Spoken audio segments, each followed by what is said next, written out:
അസ്സലാമു അലൈക്കും വറഹ്മത്തുള്ളാഹി വബറകാതുഹു. സൂറത്തുൽ ഖാഫിറില് ഒരായത്തുണ്ട്, 11-ാമത്തെ ആയത്ത്. അതിൽ പറയുന്നുണ്ട്, ഖാലു റബ്ബന അമത്തന സ്നതൈനി വഅഹീതന സ്നതൈനി ഫഅതറഫ്ന ബിസുനൂബിന ഫഹൽ ഇലാ ഖുറൂജിൻ മിൻ സബീൽ. ഞങ്ങളുടെ നാഥ, 2 പ്രാവശ്യം നീ ഞങ്ങളെ മരണാവസ്ഥയിലാക്കുകയും 2 പ്രാവശ്യം ഞങ്ങൾക്ക് നീ ജീവൻ നൽകുകയും ജീവിതം നൽകുകയും ചെയ്തു. ഞങ്ങളിതാ ഞങ്ങളുടെ കുറ്റങ്ങൾ സമ്മതിച്ചിരിക്കുന്നു, അറിഞ്ഞിരിക്കുന്നു. അതുകൊണ്ട് ഞങ്ങൾക്ക് പുറത്തേക്ക് പോകുവാനായി വല്ല മാർഗവുമുണ്ടോ? ഇതിൽ പറയുന്ന മെയിൻ ഘടകം എന്ന് പറഞ്ഞാൽ 2 ജീവിതം 2 മരണം എന്നുള്ള വിഷയം. ഈ 2 ജീവിതം 2 മരണം എന്ന് പറയുമ്പോൾ ഏതെല്ലാമാണ് 2 ജീവിതം 2 മരണം എന്നതാണ് ഇതിന്റെ മെയിൻ ഒരു വിഷയം. പണ്ഡിതന്മാര് പല അർത്ഥങ്ങൾ അതിന് കൊടുത്തിട്ടുണ്ട്. ഈ പല അർത്ഥങ്ങൾ വരുമ്പോൾ തന്നെ വിഷയമാണ്. കാരണം അള്ളാഹുവിൽ നിന്നാണെങ്കിൽ പല അർത്ഥങ്ങൾ വരൂല, അത് പരസ്പരം വിയോജിപ്പുണ്ടാവാനും പാടില്ല. അപ്പോ അവരെ സ്വയം ചിന്തയും ബുദ്ധിയും ഒക്കെ അതിൽ വന്നിട്ടുണ്ടാവണം. ഖുറാന്റെ പല ആയത്തുകളും അതിന് ഒരുപക്ഷെ അറബി അർത്ഥമായിരിക്കാം. ചില പദങ്ങൾക്ക് സുറിയാനി അർത്ഥങ്ങളും വരാറുണ്ട്. അതുകൊണ്ടാണ് അറബികൾക്കിടയിൽ ഖുർആൻ അവതരിച്ചിട്ടും അറബികൾക്ക് ചിലത് മനസ്സിലാവാതിരുന്നത്, അല്ലെങ്കിൽ അവരത് അറബി ഭാഷയിലാക്കി മനസ്സിലാക്കിയ കാരണം അവർ തെരഞ്ഞെടുത്ത അർത്ഥം ശരിയാവാതിരുന്നത്. അങ്ങനെ ഒരുപാട് ആയത്തുകളുണ്ട് ഖുർആനിൽ. ഈ ആയത്തിൽ പറയുന്ന വിഷയം 2 ജീവിതം 2 മരണം എന്നാണ്. അല്ലാഹു തആല അർവാഹുകൾ പടക്കാൻ ഉദ്ദേശിച്ച സമയത്ത് കുൻ എന്നുള്ള പദം കൊണ്ട് കൽപ്പിക്കുകയും അങ്ങനെ അള്ളാഹുവിന്റെ അമ്രുക്കുൻ മുഖേന അർവാഹുകൾ നിലവിൽ വരികയും ചെയ്തു. വുജൂദില്ലാത്ത ആത്മാക്കൾക്ക് വുജൂദ് വന്ന്, അഥവാ അവർ ജനിച്ച് ഉണ്ടായി. അപ്പൊ ആ ഉണ്ടാവുന്ന ആ ഒരു ജനനത്തിന്, അതാണ് ആദ്യത്തെ ജനനം അഥവാ ജീവിതം. ആ ഉണ്ടായവരോടാണ് അല്ലാഹു തആല പിന്നെ ചോദിച്ചത്, അലസ്തു ബിറബ്ബിക്കും എന്നുള്ളത്, ഞാൻ നിങ്ങളെ റബ്ബല്ലയോ എന്നുള്ളത്. അവരതിന് മറുപടിയായി കൊണ്ട് പറഞ്ഞു, ഖാലു ബലാ ഷഹിദ്ന എന്നുള്ളത്. അപ്പൊ ആദ്യത്തെ ജീവിതം എന്ന് പറഞ്ഞു കഴിഞ്ഞാൽ ഈ ജീവിതമാണ്. അള്ളാഹു പറഞ്ഞ ശേഷം ആലമുൽ അർവാഹിൽ കഴിഞ്ഞ ആ സമയങ്ങൾ അവിടെ വെച്ചാണ് അള്ളാഹു ചോദിച്ചത്. അതിനുത്തരമായിക്കൊണ്ട് അവർ മറുപടി പറഞ്ഞത്. അവിടെ വെച്ച് അല്ലാഹു തആല അവർക്ക് ദുനിയാവിന്റെ ആഡംബരങ്ങളും ദുനിയാവും കാണിക്കപ്പെട്ട് അത് കാണിച്ചു കൊടുക്കണ്ടായി. അത് ഇഷ്ടപ്പെട്ടവരോട് മുന്നോട്ട് വരാനും തെരഞ്ഞെടുക്കാനും വേണ്ടി കൽപ്പിക്കുകയുണ്ടായി.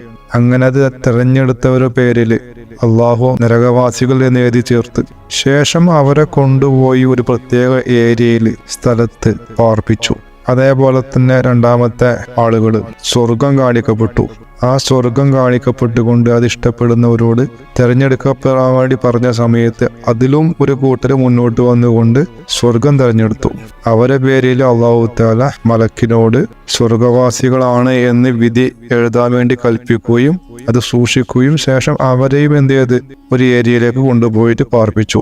ഈ കൂട്ടക്കാരൊക്കെ അല്ലാഹു തആല എന്ത് ചെയ്യാണ്?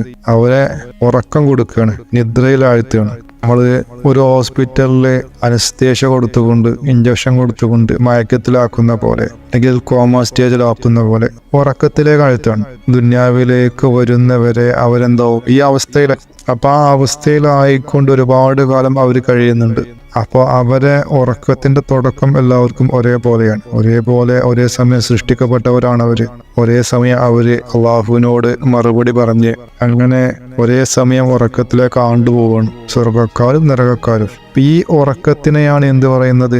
ആദ്യത്തെ മരണം എന്ന് പറയുന്നത്. കാരണം റസൂലുള്ളാഹി സ്വല്ലല്ലാഹു അലൈഹി വസല്ലം പറഞ്ഞിട്ടുണ്ട്, ഉറക്കം മരണത്തിന്റെ സഹോദരനാണ് എന്നുള്ള വിഷയം. കാരണം രണ്ടും ഒരേപോലെയാണ്. ഉറക്കത്തിൽ പോകുന്ന മനുഷ്യന്മാരെ റൂഹ് അള്ളാഹുവിലേക്ക് പോകുന്നുണ്ട്, ഇതിന് അർഹതപ്പെട്ടവരത്. അതേ പല മക്കാമുകളും അവരെത്തുന്നുണ്ട്. എങ്ങനെയാണെങ്കിലും അവര് മരിക്കാനുള്ളവരാണെങ്കിൽ റൂഹിന് തിരിച്ചു കൊടുക്കൂല, മരിക്കാനുള്ളവരല്ലെങ്കിൽ റൂഹിനെ ഒരു നിശ്ചയ സമയം തിരിച്ചു കൊടുക്കും. അതാണ് ഉറക്കം. അതേപോലെ അല്ലാഹു തആല ഉറക്കത്തിൽ ആഴ്ത്തി കിടത്തിയേക്കാണ് ഈ കൂട്ടക്കാരെ. നമ്മൾ ആ ഒരു അവസ്ഥയെ ഒരു താൽക്കാലിക മരണമായിട്ട് പറയാം. അതെല്ലാം ഉറക്കം എന്ന് പറഞ്ഞാലും ശരിയാണ്, മരണം എന്ന് പറഞ്ഞാലും ശരിയാണ്. അപ്പൊ അതാണ് ഒരു മരണം. പിന്നീട് ഈ റൂഹുകള് നിശ്ചയിക്കപ്പെട്ട സമയത്ത് ഭൂമിയിലേക്ക് വരും. ഭൂമിയിലേക്ക് വന്നുകൊണ്ട് അത് നിശ്ചയിക്കപ്പെട്ട ജിസ്മിലേക്ക് കയറും. അത് ഏത് കാലഘട്ടത്തിൽ ഏത് ജിസ്മിലാണ് കയറേണ്ടത്, ഏത് പ്രവാചകന്റെ ഉമ്മത്താവേണ്ടത് ഒക്കെ രേഖപ്പെടുത്തി വെച്ചിട്ടുണ്ടല്ലോ. അവന് എന്ത് തരം ആഡംബരമാണ് ഇഷ്ടപ്പെട്ടത്, അല്ലെങ്കിൽ ഏത് സ്വർഗമാണ് ഇഷ്ടപ്പെട്ടത്, അതനുസരിച്ചിട്ടായിരിക്കും ഇതിന്റെ ജിസ്മിലേക്കുള്ള കയറ്റം. ഇപ്പൊ റൂഹിനെ കൊണ്ടെല്ലാം തീരുമാനിക്കപ്പെട്ട് കഴിഞ്ഞതാണ്. ജിസ്മിലേക്ക് വരുന്നത് പിന്നെ അതിന്റെ ഒരു അനന്തരം ഫലമായിക്കൊണ്ടുള്ള ചില കാര്യങ്ങൾ പൂർത്തീകരിക്കാൻ വേണ്ടി മാത്രമാണ്. അങ്ങനെ ജിസ്മിലേക്ക് വന്നുകൊണ്ട് ജിസ്മിലേക്ക് കയറുന്നതിന് ജനങ്ങള് ജനനം എന്ന് പറയും, പണ്ഡിതന്മാരും അങ്ങനെ പറയും. പക്ഷെ അള്ളാഹുവിന്റെ കണ്ണിൽ അത് ജനനം അല്ല. കാരണം ആ ജനിക്കുന്നത് എന്താണ്? നമ്മളെ മാതാവിന്റെ ഉദരത്തിൽ നിന്നും പുറത്തേക്ക് വരുന്നത് ജിസ്മാണ്.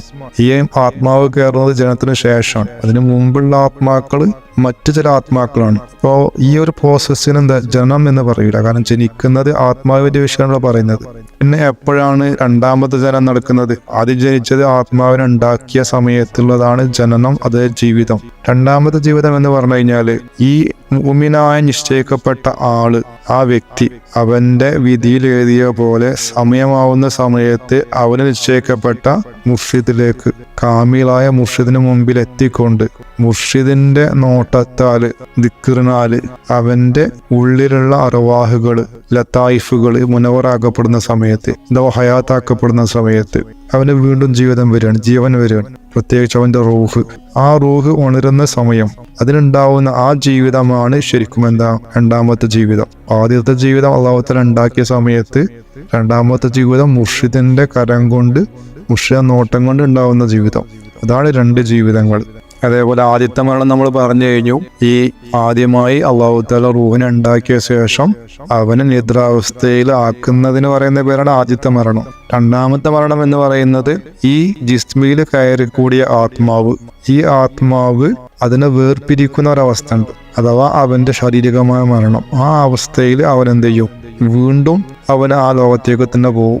അതാണ് രണ്ടാമത്തെ മരണം. അപ്പോ ഇതാണ് രണ്ട് മരണം, രണ്ട് ജീവിതം എന്നുകൊണ്ടുള്ള വിവക്ഷ. ഈ ഒരു ആത്മാവ് തിരിച്ചു പോകുന്ന സമയത്ത് അവൻ പോകുന്നത് വന്ന സ്ഥലത്തേക്കല്ല. അപ്പോ ഈ ആത്മാക്കള് നിലകൊള്ളുന്ന സ്ഥലം അത് ശരിക്കും ബർസഖിയായ ലോകമാണ്. ബർസഖിയായ ലോകം നിലകൊള്ളുന്നത് ആലം ജബറൂത്തിലാണ്. ആലം ജബറൂത്തിൽ രണ്ട് ഭാഗമാക്കി മാറ്റാം. ഒന്ന് ഇങ്ങോട്ട് വരാനുള്ള റൂഹ്, അഥവാ അർവാഹിൽ വെച്ച് നിദ്രയിലാത്തിയ റൂഹുകൾ, അതിന്റെ ഒരു ഏരിയ ഉണ്ട്. അതേപോലെ ഈ ലോകത്തൊന്നും അതിന്റെ ജീവിതം കഴിഞ്ഞു പോയി തിരിച്ചു പോയി ചെന്നെത്തിപ്പെടുന്ന ഒരു ലോകം, ആ ലോകം ഒരു മറ്റൊരു ലോകമാണ് അർമർസക്കില്. അത് ഒന്നെങ്കിൽ ഇല്ലീൻ എന്ന് പറയും, അല്ലെങ്കിൽ സിജ്ജീൻ എന്ന് പറയും. ഇല്ലീന എന്നുണ്ടെങ്കിൽ മോമിനിയങ്ങൾക്കുള്ള വാസകേന്ദ്രമാണ്, സിജ്ജീൻ എന്നുണ്ടെങ്കിൽ കാഫര്യങ്ങൾക്കുള്ള വാസകേന്ദ്രമാണ്. പാലൽ ജബറൂത്തിലെ ആത്മാക്കൾക്ക് വസിക്കാനായി രണ്ട് ഭാഗമുണ്ട്. ഒരു ഭാഗം വരുന്ന ആളുകൾക്ക്, ഒരു ഭാഗം പോകുന്ന ആളുകൾ. ഇപ്പൊ മരണപ്പെട്ട് കഴിഞ്ഞ ആത്മാക്കൾ ഒന്നുകിൽ ഇല്ലീനിലുണ്ടാവും, അല്ലെങ്കിൽ സിജ്ജീനിലുണ്ടാവും. ഇല്ലീനുള്ള ആളുകൾ രക്ഷപ്പെട്ടവരാണ്, സൗഭാഗ്യവാന്മാരാണ്, മോമിനിയങ്ങളാണ്, ദാക്കിറെ കൽബികളാണ്. അപ്പൊ ദാക്കിറെ കൽബി ആയവർക്ക് വേണ്ടി മാത്രം ഒരുക്കപ്പെട്ട സങ്കേതമാണ് എന്ത്? ഇല്ലീൻ എന്നുള്ള ഗേഹം. ദാക്കിറെ കൽബി ആവല് ഷർത്താണ് മോമിനാവുന്നതിന് വേണ്ടി. നമ്മൾ വിശദീകരിച്ച കാര്യങ്ങളൊക്കെ അതിനോട് അനുയോജ്യമാണ്. അല്ലാഹു തആല മോമിനങ്ങൾ എന്നതുകൊണ്ട് ഉദ്ദേശിക്കുന്നത് ദാക്കിറെ കൽബികളെയാണ്. ദാക്കിറെ കൽബികളല്ലാത്ത ആരും ഇല്ലീൻ ഉണ്ടാവും. എന്നാൽ സ്വർഗത്തിലേക്ക് പോകുന്ന ആളുകള് സിജ്ജിയിലും ഉണ്ടാവാം, പക്ഷെ അവർ ദാക്കിറെ കൽബികളല്ലാത്തവരാണ്. ഒരു മൈനോറിറ്റി ആളുകൾ അതിലുണ്ടാവാം, പക്ഷെ അവർക്ക് ഒരുപാട് കാലം ശിക്ഷ അനുഭവിക്കേണ്ടി വരും. അപ്പൊ സിജ്ജിയിലുള്ള ആളുകൾക്ക് വേണ്ടിയാണ് ഷഫാഅത്ത് ഒരുക്കപ്പെട്ടിട്ടുള്ളത്. കാരണം ഷഫാഅത്ത് എന്നുള്ള സംഗതി ഒരു വട്ടം നരകത്തിലായി കഴിഞ്ഞു കഴിഞ്ഞാൽ പിന്നെ നടക്കുന്നതല്ല. അതിനെതിരായിട്ട് വന്നുള്ള റിപ്പോർട്ടുകളെല്ലാം വാസ്തവവിരുദ്ധങ്ങളാണ്. അത് ജനങ്ങളാൽ ഉണ്ടാക്കപ്പെട്ടവയാണ്. ഇത് വാസ്തവവിരുദ്ധം എന്ന് പറയുമ്പോൾ പല മഹാന്മാരും റിപ്പോർട്ട് ചെയ്യപ്പെട്ട പല കാര്യങ്ങളും, അതുപോലെ പല ഹദീസുകളും ഉണ്ടല്ലോ എന്ന് പറയുമ്പോൾ നമ്മൾ ആലോചിക്കണം. റസൂലുള്ളാഹി സ്വല്ലല്ലാഹു അലൈഹി വസല്ലം പറഞ്ഞ കാര്യത്തെക്കാൾ ബർക്കത്താക്കപ്പെട്ട, സത്യമാക്കപ്പെട്ട കാര്യം ഒന്നും ഉണ്ടാവില്ല. എന്നാൽ റിപ്പോർട്ടുകളിൽ അതിന് വിരുദ്ധമായിട്ട് വരുന്നുണ്ടെങ്കിൽ അതിനർത്ഥം എന്താണ്? അത് ജസ്റ്റ് അതിലും എന്തൊക്കെയോ സംഭവിച്ചിട്ടുണ്ട്. വാസ്തവവിരുദ്ധമായിക്കൊണ്ട് പല ഇൽമുകളും കൂടിക്കൊഴിഞ്ഞു വന്നിട്ടുണ്ട്. ബാക്കി ഇൻഷാ അല്ലാഹ് നമുക്ക് അടുത്ത ക്ലാസ്സിൽ പറയാം. അസ്സലാമു അലൈക്കും.